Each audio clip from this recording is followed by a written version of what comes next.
Authority tonight, we have team coverage with crews monitoring all 5 congressional races. The incumbents are running for re-election in each district. First, we will take a look right now at the 5th congressional district. Waterbury is part of that district, and voter registration in the Brass City is at an all-time high, and so are absentee ballots. Chief Capitol reporter Susan Raff is live at Crosby High School in the east end of the city. And Susan, what's going on there?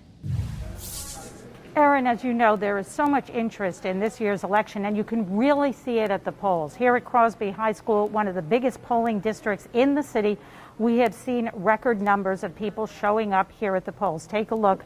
You can see this has been pretty much the scene all day. There were long lines this morning, and we're seeing now as people get out of work, they're anxious to come here and vote. And as you know, people have been voting in so many different ways in this election. Many are using absentee ballots. In fact, here in the city of Waterbury, more than 9,000 people are using mail-in ballots. But there are plenty of people who want to come to the polls because they want that experience, they want their voice to be heard, and there are those who are deciding to register vote on this election day. It's been a pretty smooth process. I just waiting for a copy of my lease just to register, but other than that, they've been very helpful. So it's been an easy process compared to other times. Oh yes, even my mom's been calling me over and over again to say, hey, make sure you vote. Just today alone, I've got maybe 3 or 4 calls from her to say, hey, make sure you've done it and make sure your vote counts.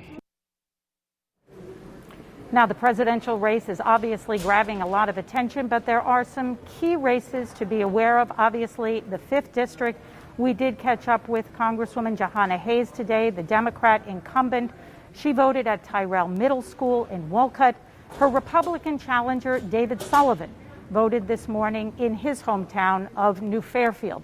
And there is an important ballot question for voters to consider and weigh in on, and that is what to do with the Christopher Columbus statue in front of the municipal building. Some feel it is a symbol of oppression and slavery, and voters will decide today whether it should stay in front of the municipal building or be relocated. Coming up on Eyewitness News at 6, more on voter reaction and why some voters, or people who felt that they didn't need to vote before, are telling us this election was too important not to vote. We are live in Waterbury. Susan Raff, Channel 3 Eyewitness News.